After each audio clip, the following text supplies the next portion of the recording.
This is my Catalina 30 Indigo. It's my first big boat, and I'm hoping to set it up so that I can live on it in Bermuda. In this episode, we finally move Indigo. I'm so grateful to my boyfriend for helping me do this. I couldn't have done it without him.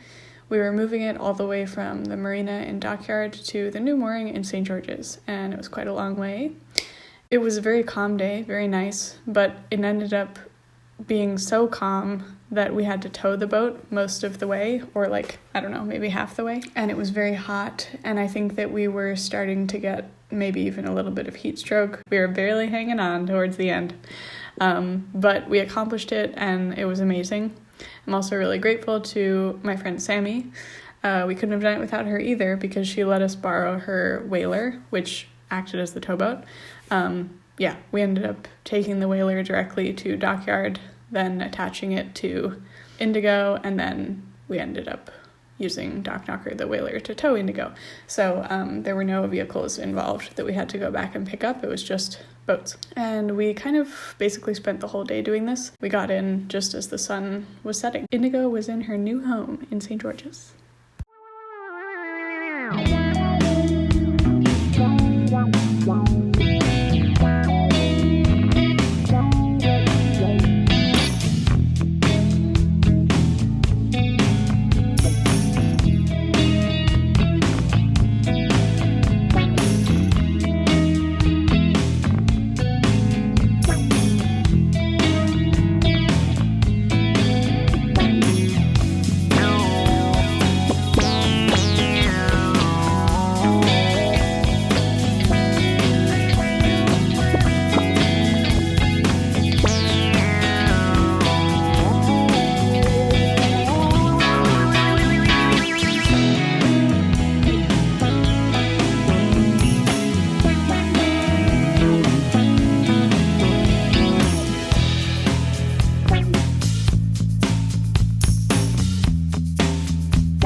So now that Indigo is in place, we had to start putting together essential systems, etc. So the first thing we did was put this solar panel on, which was given to me by my step-brother-in-law, and coincidentally, he also discovered that my bilge wasn't working at this time. So when the boat was in Dockyard, he went onto it one time because I asked him to check it out, and he was like, it's kind of flooded, the bilge is full.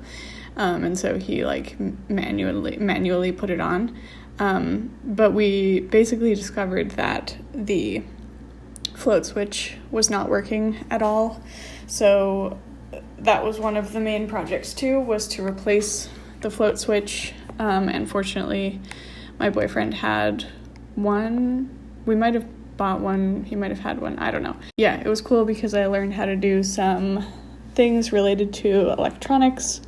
So we got like the wire connectors, we like snipped part of the old wire with the special like clippers, and reattached the new float switch, matching the correct wires, etc., etc.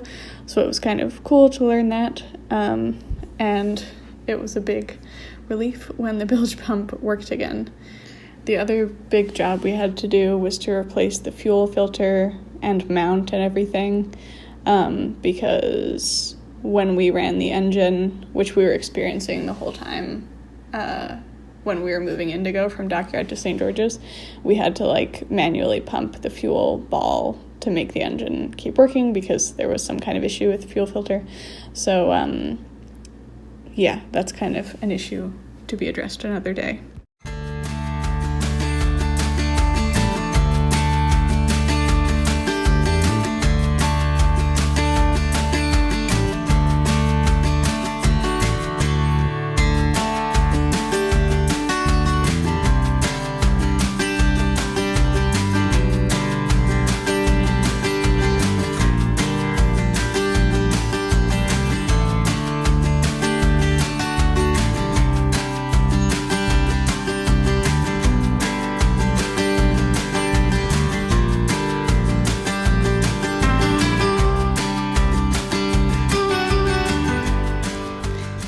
Then it was May 24th, which is traditionally the day that Bermudians go swimming for the first time in the year, even though it can still be kind of cold at that time. But we did go swimming, and we decided to explore the backside of Paget Island and also Castle Island in St. George's Harbour, facilitated by Sammy's Whaler again. She was away at this point. She actually came back on this day, and we missed her a lot.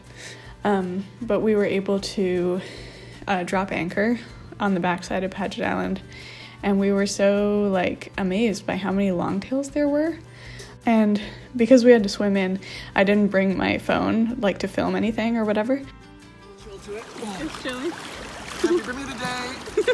Oh good, you're gonna bring your hat? Yeah. Oh my god, the amount of longtails is crazy. Can you pass me my shoes, please? Yep. What about you? You're gonna carry the Give me your boots? shoes. Yeah, I'm coming. Let's doing put that. them on Just this. emptying the tank first. Here you go. Thank you. Would you like to place anything on the raft? I don't think so. What do we call this? The SS Bloodstone. These things are gonna get soaked on the raft. I'm really worried about my expensive work boots.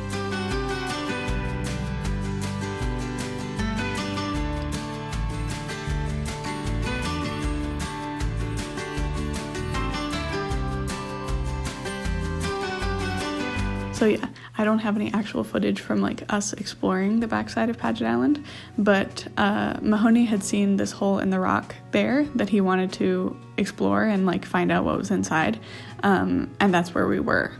And it was like some kind of bunker fort thing, like it was definitely a man-made structure, and it was just crazy the amount of longtails, and they were coming so close to us. We saw a longtail that was climbing a rock with its beak. So like it wasn't flying, maybe it was like not old enough to fly or something, like maybe it was just fledging, but also because they're such intense seabirds, their legs are basically useless on land, so they have to kind of bump along on their chests when they're in the nest.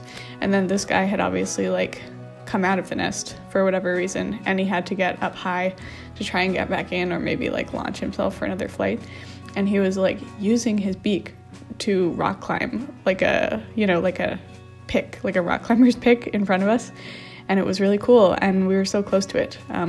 Yeah, it was really fun to explore. And then, yeah, we kept driving to other islands in Castle Harbour.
So this is Castle Island. It's a really special, nature reserve and like series of forts in Bermuda that you can pretty much only access by boat. But they're like extremely well preserved forts, and they're extremely old. Like they're from the 1600s, and my boyfriend knows a lot about them, and he's like very big into Bermuda history. So we were just kind of exploring all these forts and wandering around.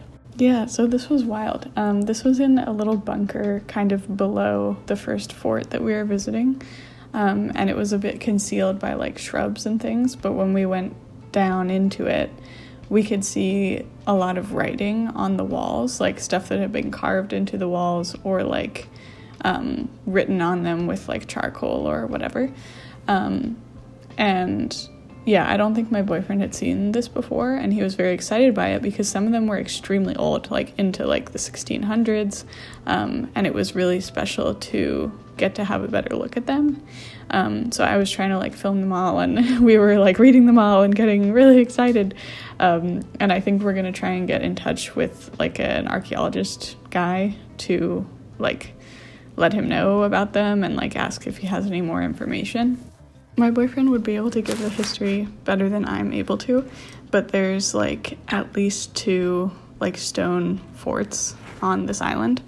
And the one that we visited first with all the writing on it, I'm not totally sure of the name of that one, but then the one we visit second, so this one, is King's Castle, I believe. This one is cool because it's the oldest standing fort in the New World, pretty much, and it was built in 1612, and we used it to defend from a Spanish attack in 1614.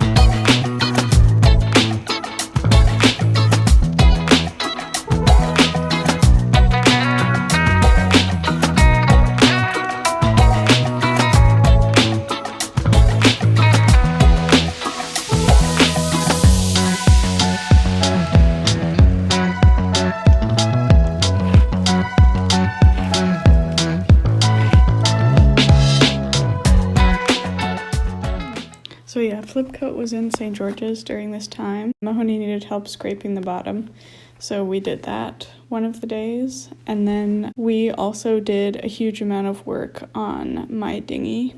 My dad had a dinghy that he used to use to go to his boat, just a very small like fiberglass thing. And it had basically been sitting in the bushes for like months and months because he hadn't had a boat in a while.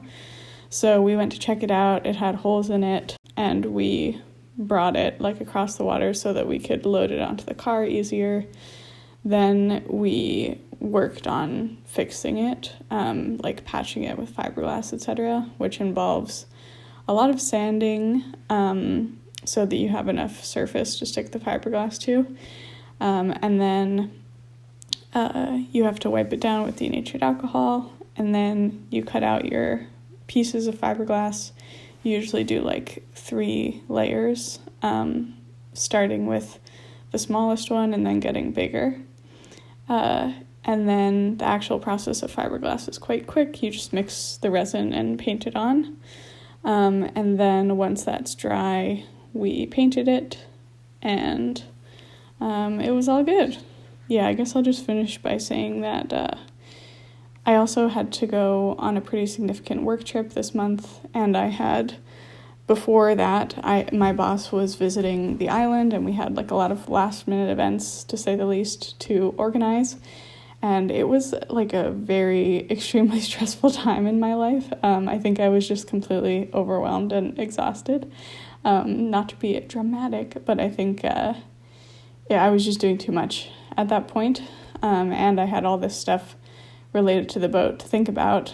And then it kind of seemed like pretty quickly after that trip, it started to be hurricane season, which we'll talk about in the next video. So it was great to relax and get a lot of work done in May, June type of time.